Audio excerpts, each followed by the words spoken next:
Olá, meu nome é Jade, eu estudo pedagogia na Universidade São Judas Tadeu, na unidade Moca. Eu estou no segundo semestre e a minha coordenadora de estágio é a professora Cristiane Simões. Bom, nos vídeos anteriores eu já apresentei para vocês a pré-história, a Idade Antiga, a Idade Média e hoje eu vou apresentar um pouquinho da Idade Moderna. Bom, a Idade Moderna ela teve início em 1453 com a tomada da Constantinopla. Para quem não sabe, a Constantinopla ela era ali o centro dos bizantinos, que se diziam ser romanos do Oriente.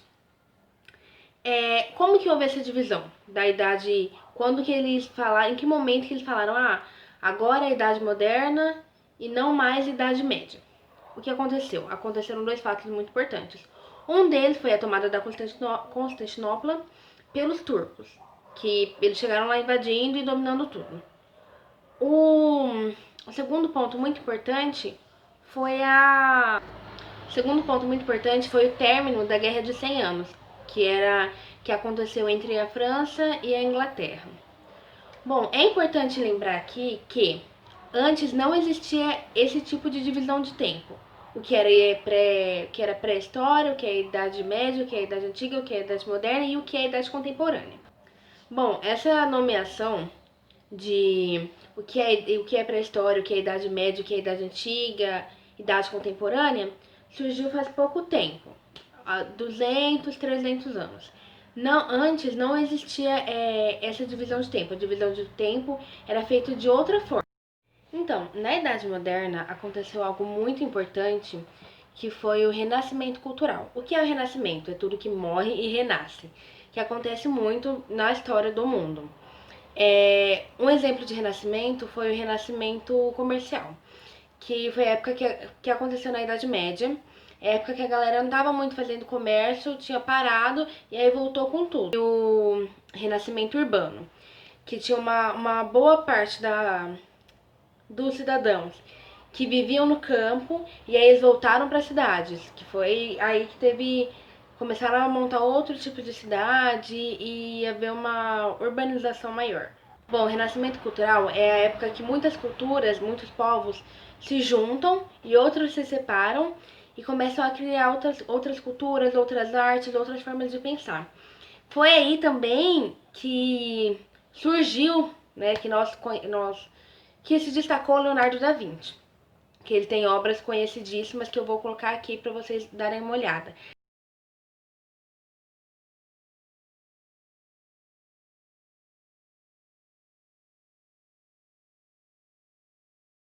Mas muito provavelmente vocês já viram muitas das obras dele por aí.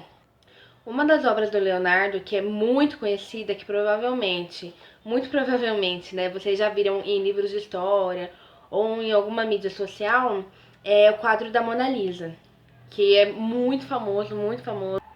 Outra obra também que é bem conhecida e muito bonita é a obra A Última Ceia, onde Da Vinci retratou Jesus na, na mesa, não em cima da mesa, mas Jesus à mesa com os 12 discípulos.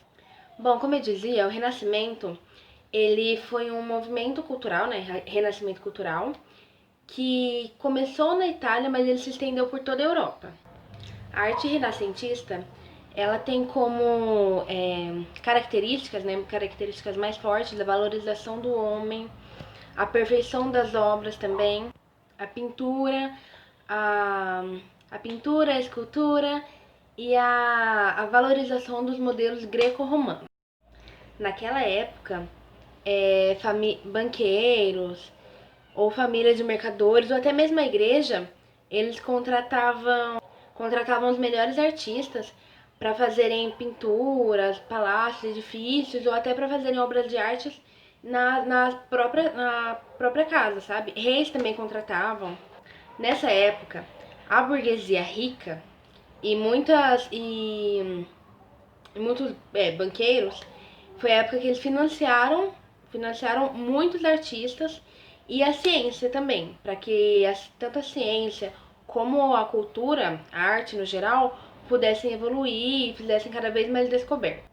Em Florença, que fica na Itália, né, por exemplo, os Médici eram a família mais rica daquele território. Isso se deu graças ao patriarca da família, que era um banqueiro. Ele fundou uma academia de filosofia que era dedicada aos estudos de Platão. Ele foi responsável pelo sustento de escultores, pintores e artistas no geral, arquitetos, né? E por isso que se deu, muitas pessoas falam que Florença é uma obra de arte a céu aberto. Maquiavel, em sua obra O Príncipe, descreveu qual seria o modelo perfeito de governante. Ele também escreveu o livro História de Florença, no qual ele juntou fatos históricos e políticos e abordou alguns dos fatos, abordou a história daquela cidade.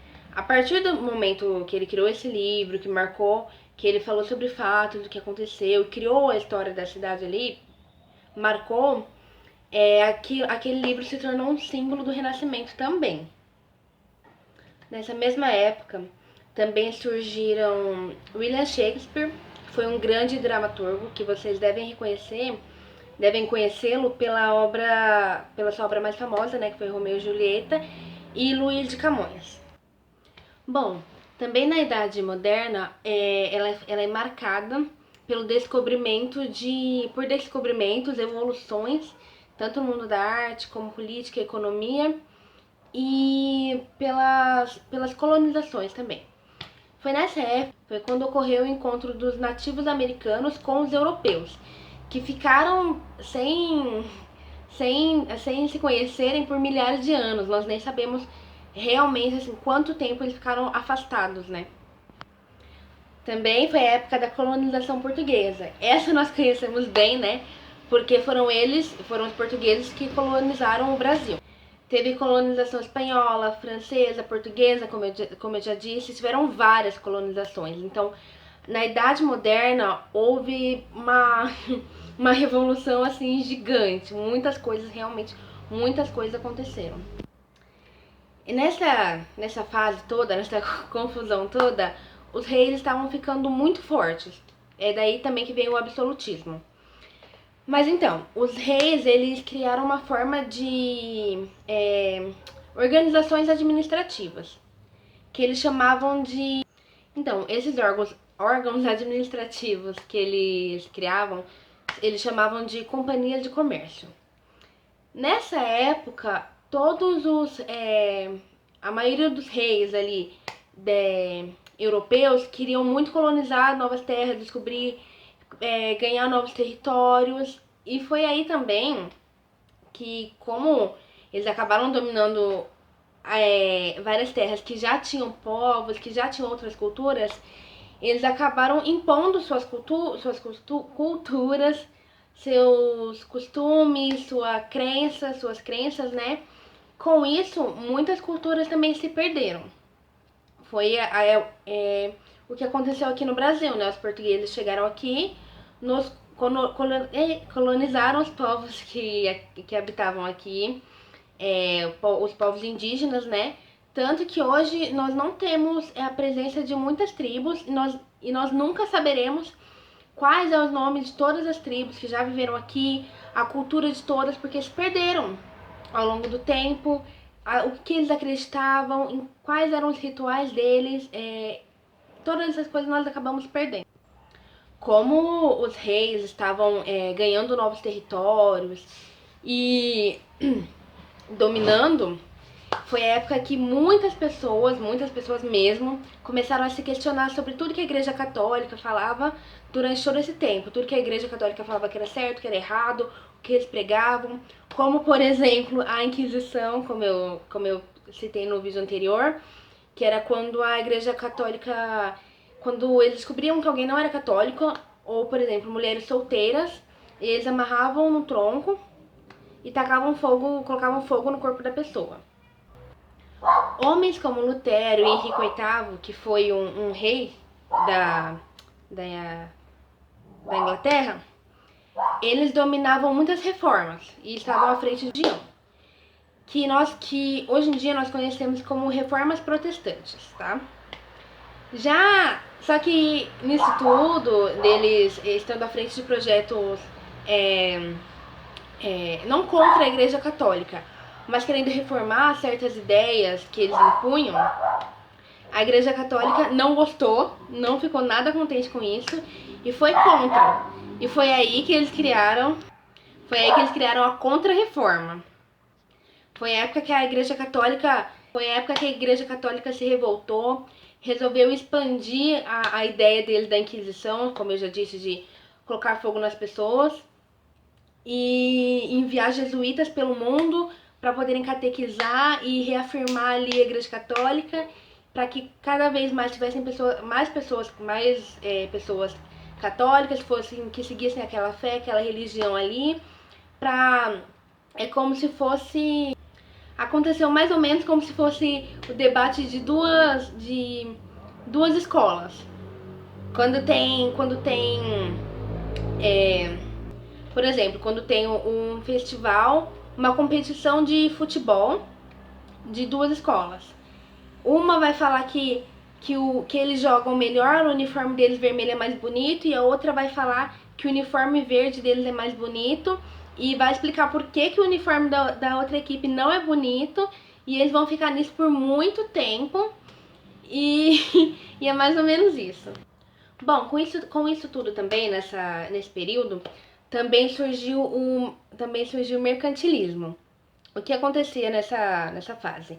Era a época que todos os reis estavam muito fortes e já estavam quase no absolutismo, eles estavam colonizando muitas partes do mundo por aí, mas também é a época que eles estavam criando uma espécie de... Foi a época que eles também criaram uma espécie de ditadura. Por quê? Eles decidiam quem ia vender, onde ia vender, o que ia vender, de quem que ia comprar, por quanto que ia comprar, né? Você não podia simplesmente chegar e montar uma barraquinha ali, vender manga e vender para todo mundo.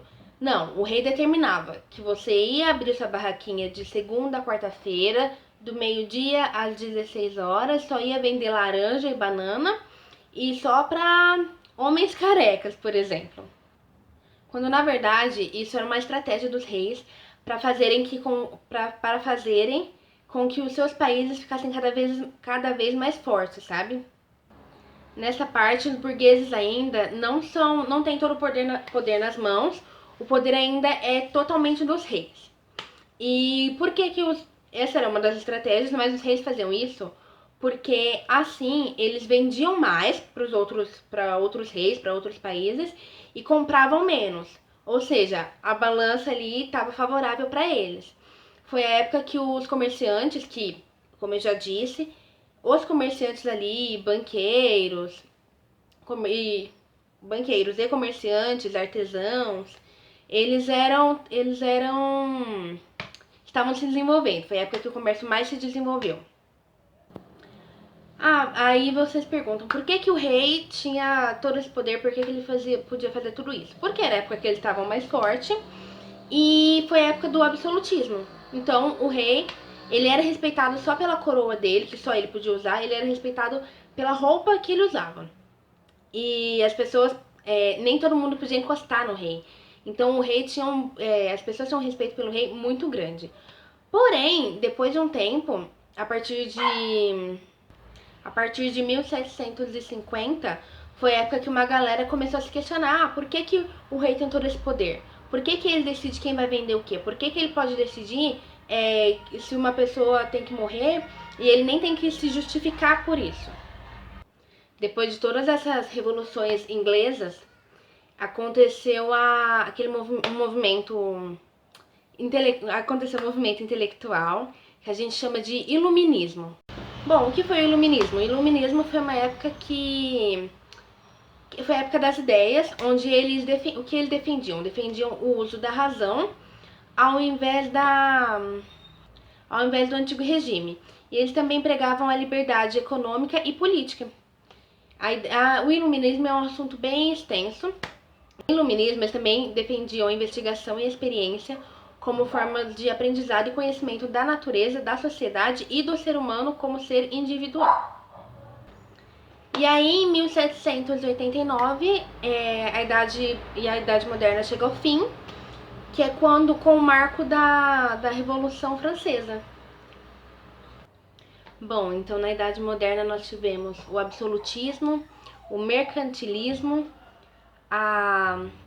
várias revoluções, reforma protestante, a contra-reforma, tivemos também renascimento cultural, colonizações e descobrimentos. Então, por hoje é só. Espero que tenham gostado da aula e um beijo.